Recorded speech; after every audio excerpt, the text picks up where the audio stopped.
En relación con la historia de la rabia, una de las primeras descripciones de la enfermedad se encontró en un código escrito hace unos 4000 años, en la ciudad de Esuna, en la Mesopotamia, en Medio Oriente, y ese código fue encontrado en 1948. Saltamos mucho tiempo y para América, algo que nos interesa, es que en Panamá en 1514, es decir, en el siglo XVI, aparecen los primeros relatos de rabia desmodina o autóctona sudamericana. Es la rabia que producen murciélagos hematófagos en soldados y en bovinos. Para la rabia canina, exclusivamente, aparecen los primeros casos y las primeras descripciones en Estados Unidos y en Centroamérica en el siglo XVII.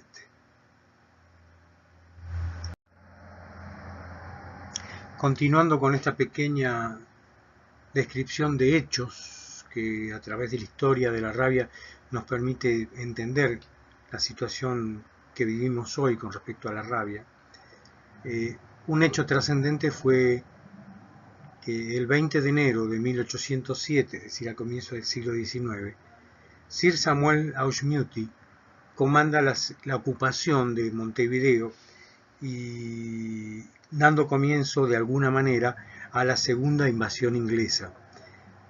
En esa ocupación bajan de los barcos ingleses canes que tenían rabia y generaron un pequeño brote que fue el primero registrado. Al respecto, Félix de Azara, un general y militar, ingeniero militar español, también explorador y naturalista, de mucha trascendencia para la botánica y para parte de la zoología del Río de la Plata, dice que hasta ese año, 1807, no se conocía la rabia canina en el Río de la Plata. A finales del siglo XIX, en 1885, Pasteur desarrolla y aplica la vacuna antirrábica. Y la OMS, en 2007, define que el 28 de septiembre, que es la conmemoración del fallecimiento de Louis Pasteur, plantea que ese día se convierta en el Día Mundial de Lucha contra la Rabia. Y plantea un objetivo ambicioso, y es para el 2030 que haya rabia canina cero en el mundo. El 22 de julio de 2008, un año después de esa declaración, muere en Jujuy un chico de 8 años con rabia por la variante 1 y aparentemente es el último caso de muerte por rabia canina en Argentina. El virus de la rabia pertenece al orden de los mononegavirales, familia Rhabdoviridae, género Lyssavirus, y la especie es el rhabdovirus. En cuanto a la descripción, se trata de un virus RNA negativo, monocatenario, no segmentado, de simetría helicoidal. Es un virus envuelto que mide unos 75 por 180 nanómetros y tiene forma de bala. Ver la foto que está un poquito más adelante. Replica y ensambla en el citoplasma, gema en la membrana citoplasmática, porta una transcriptasa RNA dependiente y por afuera tiene espículas que son proteínas de adherencia que funcionan como un antirreceptor. Está relacionado con la hemaglutinación de glóbulos rojos de pato y forma anticuerpos neutralizantes para la infección.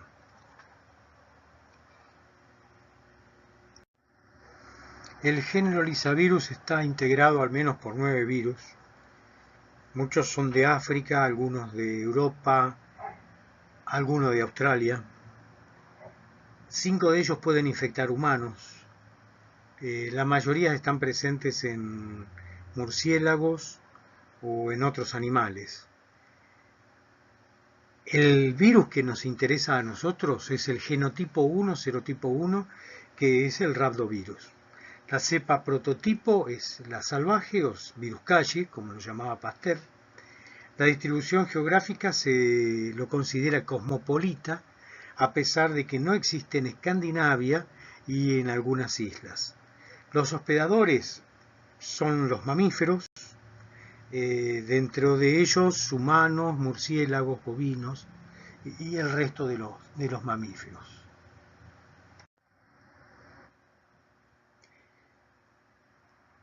Si al rhabdovirus, es decir, al serotipo 1 de los Lissa virus, se lo estudia a partir de anticuerpos monoclonales, encontramos que hay por lo menos 11 variantes antigénicas.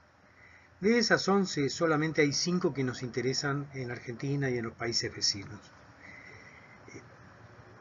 Las variantes 1 y 2 las encontramos en Bolivia y en Argentina, y son las variantes que están asociadas a la rabia canina, a la rabia urbana. La variante 3, que se encuentra en Argentina y en otros lugares también de América, está asociada al murciélago hematófago Desmodus rotundus, un vampiro que produce la rabia en bovinos y muy pocas veces en humanos. Y después están las variantes 4 y 6, que existen en Argentina, por supuesto, y en otros lugares de América, y están asociadas a murciélagos insectívoros. La variante 4 al Tadarida brasiliensis y la variante 6 a la Ciurus cinereus.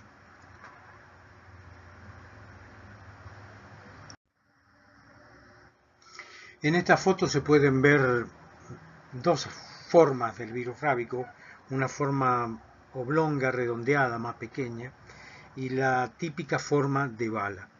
En esta última se puede ver la nucleoproteína que tiene forma espiralada, se puede ver que es un virus envuelto, y también se observan las espículas, que son las proteínas de adherencia con la célula blanco. Continuando con la descripción del virus rábico, vemos que, tal cual se vio en la foto, aparecen otras formas. A veces son partículas cilíndricas o balas más chicas o algunas formas redondeadas. La cápside está formada por una matriz proteica. La envoltura no cubre el extremo recto del virión. Está formada por lípidos, una glicoproteína de 80.000 Daltons y dos proteínas más chicas. Las espículas miden de 7 a 8 nanómetros y están formadas por una glicoproteína que no forma parte de las proteínas de la envoltura. La nucleoproteína está formada en un 95% por proteína y por un solo polipéptido estructural.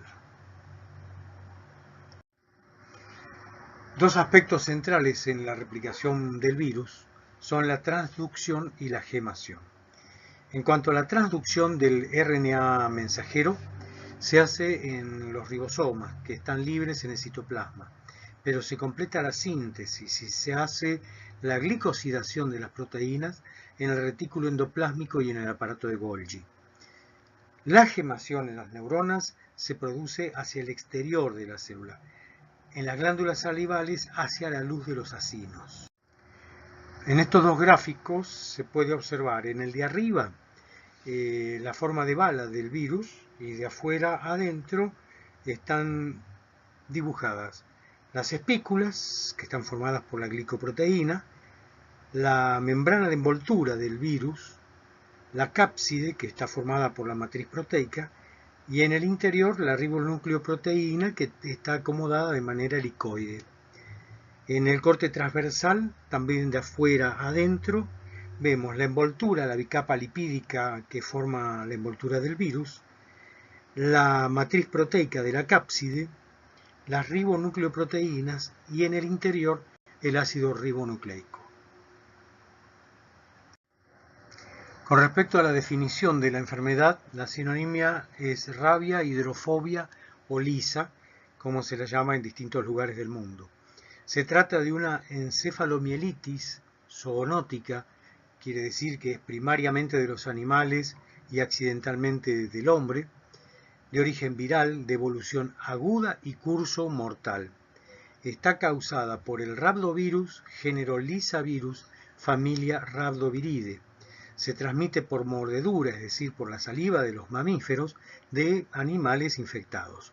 La distribución es universal, es prevenible por vacunación y es una enfermedad de denuncia obligatoria con una ley propia, la Ley 8056 del año 73, de profilaxis de la rabia en la provincia de Buenos Aires. En relación con la patogenia, el virus de la rabia es transportado en la saliva a través de una mordedura de los mamíferos infectados a los tejidos. Ahí produce una primera replicación en fibras musculares y en menor proporción en otras células. De alguna manera llega a la unión neuromuscular y por las neuritas llega hasta el cuerpo neuronal, donde tiene una segunda replicación. A partir de ahí, por los microtúbulos, es decir, por el axoplasma, se mueve hacia el sistema nervioso central. Desde ahí y a través de los nervios, motores, sensitivos, autosómicos, llega a todos los órganos, incluidas las glándulas salivales. En saliva se alcanzan títulos de virus 1000 veces superiores a los que hay en el sistema nervioso central. En el sistema nervioso central, la mayor concentración de virus la vamos a encontrar en el sistema límbico, que tiene que ver con la agresividad en los carnívoros. Eso es lo que se llama la rabia clásica. En infección natural hay muy poca o ninguna respuesta inmune. En muchos casos hay poco daño a células del sistema nervioso central, pero hay una alta concentración de virus. Tendrá alguna acción a nivel de los neurotransmisores, pero eso no se conoce del todo. Continuando con la patogenia, la protección se produce cuando hay una alta concentración de anticuerpos contra las espículas. En cultivos celulares, in vitro, esos anticuerpos bloquean la transmisión de virus de una célula a otra. Hay un solo tipo inmunológico. Cuando se estudia el virus con anticuerpos monoclonales, se encuentran por lo menos 11 variantes. 5 son importantes para nosotros. En los canes encontramos las variantes 1 y 2. En el Desmodus rotundus, la variante 3. En el Tadarida y el Lasiurus, la variante 4 y 6. Hay una respuesta T que no se comprende bien, se piensa que no es muy importante, pero que podría tener alguna acción sobre la depuración final de las células infectadas con virus. En relación con la clínica, el periodo de incubación es muy variable. Desde 6 días después de la infección, es decir, desde la mordedura, hasta un año. Hay algunas tendencias a plantear que pueden ser hasta 7 años, se discute eso. De todas maneras, la mayor frecuencia del periodo de incubación es de 2 a 3 meses hasta un año. En ese periodo la lesión cicatriza de manera normal. El periodo prodrómico o de diseminación, después de que terminó el periodo de incubación, dura de 2 a 4 días y se caracteriza por irritabilidad, una sensación rara en la cicatriz de la lesión y hay también hiperestesia cutánea. El periodo de estado dura de 3 a 7 días, es de comienzo insidioso con malestar general, escalofríos, fiebre, cefalea, anorexia, mialgias y una importante labilidad emocional, que es lo que tiene que hacer pensar en rabia. Hay 2 formas que se presentan en las personas: la rabia clásica o furiosa, en el 80% de los casos, que es propia de los carnívoros, donde hay una encefalitis florida con aumento del tono muscular, una sudoración importante, la cialorrea. Eso es lo que constituye la hidrofobia, aumento de la agresividad, alucinaciones y finalmente hay una bradicardia importante. En el periodo final hay o una parálisis flácida con midriasis, arritmia o paro respiratorio. También tenemos la rabia muda, que ocurre en el 20% de los casos y es propia de los roedores, con parestesias y parálisis flácida ascendente desde las extremidades hasta el respiratorio. Pueden confundirse con encefalitis postvacunal u otras. Con respecto al diagnóstico, se puede hacer por patología, donde aparece una encefalitis en el asta de Amón, en el hipocampo, con degeneración neuronal en médula espinal y en el cerebro. También aparecen en patología los cuerpos de Negri, es utilizando una coloración especial que se llama coloración de Sellers, que tiene una sensibilidad a esta técnica del 75%. Son ovalados, eosinófilos, miden de 2 a 10 micrómetros, es decir, son una masa central basófila, cuerpos rojo cereza, con gránulos azules. También se puede hacer el diagnóstico por inmunofluorescencia directa, que detecta antígenos virales. Esta técnica tiene una sensibilidad mayor o igual al 98%. O una inoculación en cerebro de ratón lactante más una inmunofluorescencia directa con una sensibilidad del 100%. Esto se conoce con el nombre de técnica de Webster. También se puede hacer por cultivo en neuroblastomas de ratón de 24 horas más una inmunofluorescencia directa, pero esta técnica no se usa en Argentina. La detección de anticuerpos se puede realizar por inmunofluorescencia indirecta, pero es solo orientativa. Y los anticuerpos protectores se determinan por una ELISA, que es absorbida con glicoproteína purificada.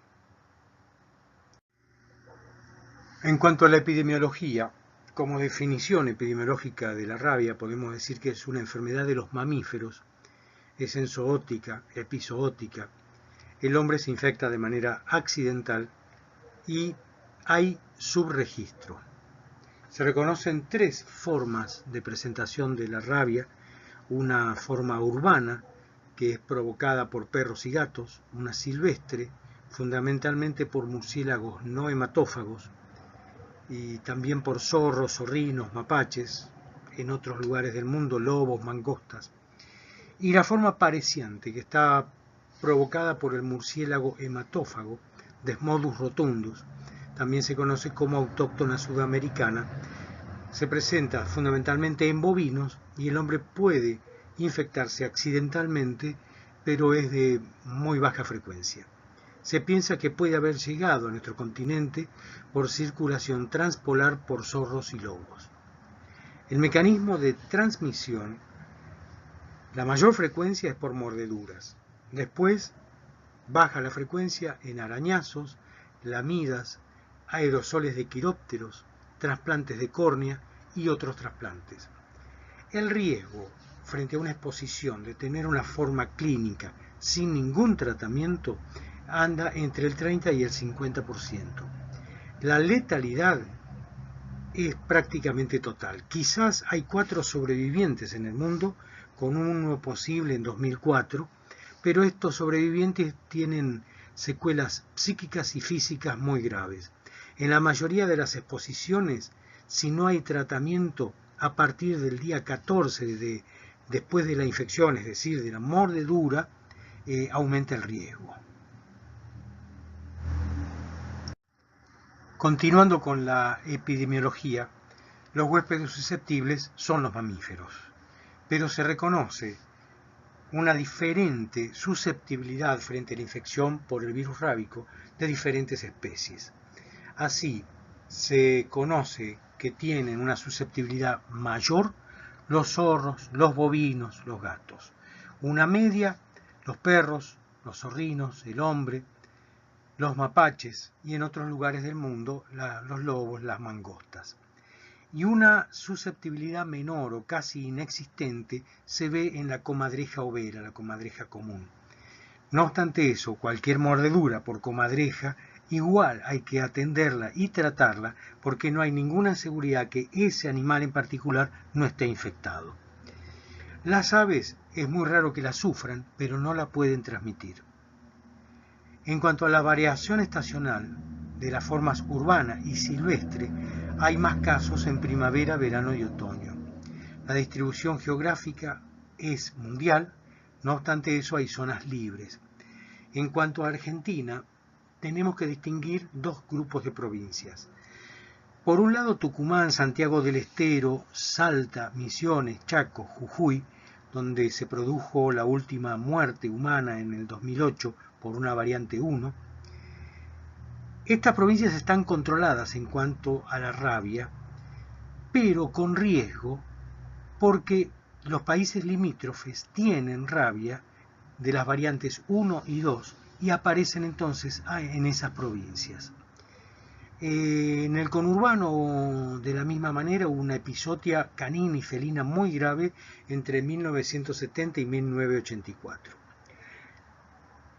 Las otras provincias, Córdoba, Neuquén, Buenos Aires, Santa Fe, pueden aparecer animales con variantes de murciélago, el variante 4 y variante 6. El material que estamos viendo acá es de la Dirección de Epidemiología de la Secretaría de Gobierno, Secretaría de Salud. Hay un párrafo arriba que dice que entre los años 1995 y 2017 se registraron en nuestro país 385 casos de rabia canina, es decir, variantes 1 o 2. Los casos se registraron en las provincias de Jujuy, Salta, Chaco y Formosa. En las provincias de Buenos Aires y Córdoba por variantes de murciélago. Y eso está graficado en esa figura, donde se ve que hay algunos años, como el 2002, 2004, 2005, hasta prácticamente 2008, que no se vacunaron suficientemente todos los canes en las zonas de riesgo y aparecieron más casos. Los demás, con casos bajos, son lo que aparece normalmente en las otras provincias con variantes de murciélago. En estas dos tablas y en el gráfico se observa el material procesado para diagnóstico de rabia en el Laboratorio de Zoonosis Urbanas de Avellaneda del Ministerio de Salud de la provincia de Buenos Aires para el año 2014. Es para poner un ejemplo que se reitera prácticamente anualmente. Los animales que se estudian en ese laboratorio son animales que se han muerto o han sido encontrados muertos. Pueden haber producido un accidente de mordedura, pero pueden no haberlo producido. Las municipalidades están obligadas a cualquier can o gato que se lo encuentra muerto en la calle, cortarle la cabeza y mandar material a este laboratorio para estudiarlo, para tener un nivel de base de conocimiento de las formas de los animales infectados que hay en ese municipio. Así tenemos en la primera tabla una descripción de todos los animales estudiados a lo largo del año, enero, febrero hasta noviembre, diciembre. El total de animales estudiados fueron 702 y las especies, las más frecuentes estudiadas, son perro, gato, murciélago y rata. Y después aparecen especies con muy baja frecuencia como los hámsters, los conejos, las nutrias, los coipos, los monos.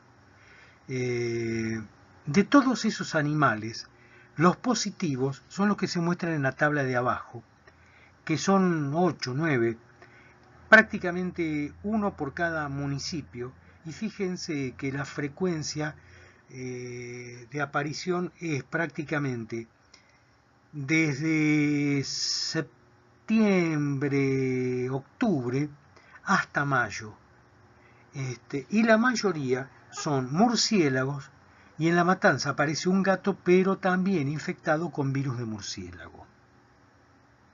Esa es la realidad de las infecciones de rabia animales de la provincia de Buenos Aires. Que aparezcan es muy frecuente, 1 o 2 por municipio. Si se estudiaran más, aparecerían más, pero con baja frecuencia. En cuanto a la desinfección y a la resistencia del virus de la rabia, este resiste perfectamente un pH 5 a pH 10 a 4 grados centígrados. Es termolábil y se inactiva a 40 grados centígrados si lo dejamos 4 horas. Y si subimos a 60 grados centígrados, se inactiva en 35 segundos. Para mantenerlo, se lo mantiene de 0 a 4 grados centígrados durante varios días. Y en heladeras de menos 70, menos 80 grados centígrados durante años. Es un virus muy sensible. Se inactiva por degradación de la envoltura, por detergentes aniónicos, por ejemplo los jabones, detergentes catiónicos, como ejemplo el DG6, o solventes lipídicos, alcohol medicinal o alcohol 70.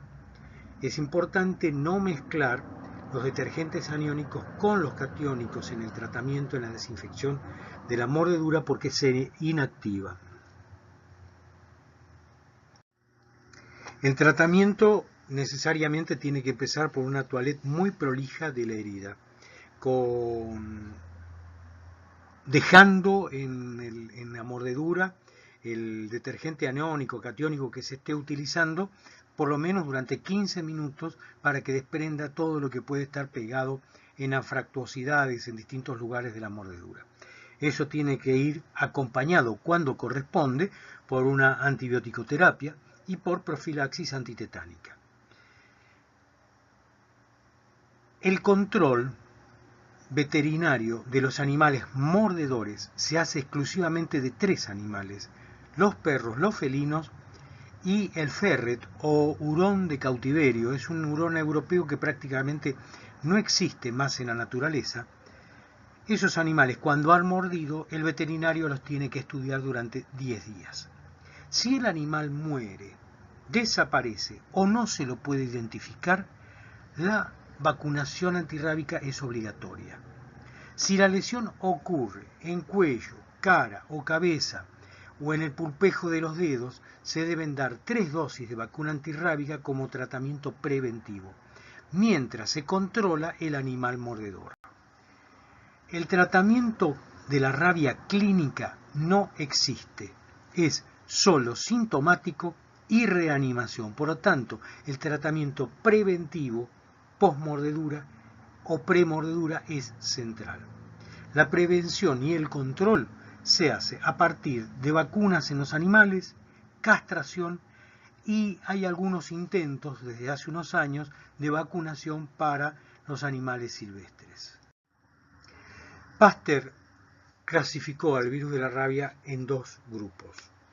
El virus de calle, obtenido de animales rabiosos de la calle, es decir, de la enfermedad natural, son patógenos por vía periférica, por vía transparenteral, y se eliminan por saliva.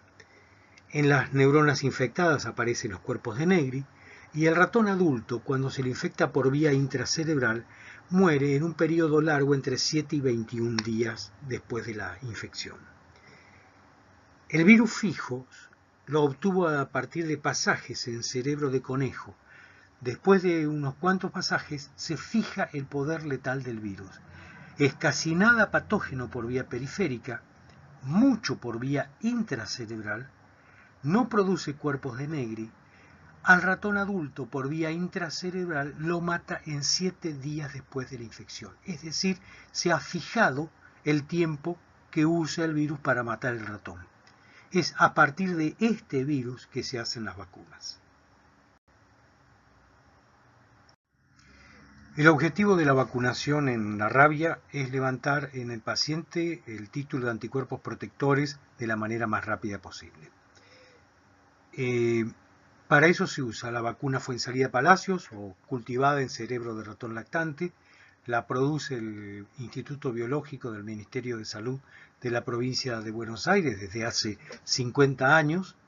Y a pesar de que es una vacuna que en el mundo se le tiene miedo, no hay registros en la provincia de Buenos Aires que esta vacuna haya provocado muertes o alguna enfermedad grave. El tratamiento completo es de 9 dosis. 1 mililitro se aplica por vía subcutánea profunda en la nalga, alternando el lado. Son 7 dosis, una por día durante 7 días, un refuerzo a los otros 10 días y el último refuerzo otros 10 días más. El tratamiento preventivo es de 3 dosis, se da el día 0, 1 y 2. La titulación de anticuerpos, los IgM se vuelven positivos a los 6-7 días post vacunación. La inmunoglobulina G se vuelve positiva alrededor del 13-14 días después de la vacunación, obteniéndose el título máximo alrededor de los 30 días después de la vacunación. La Verorab es una vacuna en cultivos celulares que está protegida con antibióticos.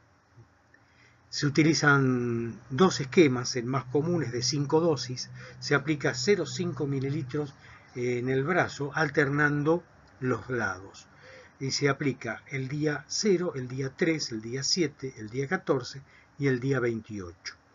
El preventivo es de 3 dosis y se aplica el día 0, el 7 y el 14. La Rabipur es una vacuna cultivada en cultivos primarios de embrión de pollo. Es una técnica bastante complicadita y en general se la usa en países del tercer mundo, no en países del primer mundo. A veces en Argentina estuvo disponible. Se aplican también 5 dosis, se da 1 mililitro por vía intramuscular en el brazo, alternando el lado, y los días son los mismos que en el caso de la Verorab, es decir, el día 0, 3, 7, 14 y 28. El preventivo, también como la Verorab, es de 3 dosis, se da el día 0, el 7 y el 14. En cuanto a la inmunoglobulina humana, hay pocas dosis y pocas veces está disponible. Generalmente se la guarda para casos especiales.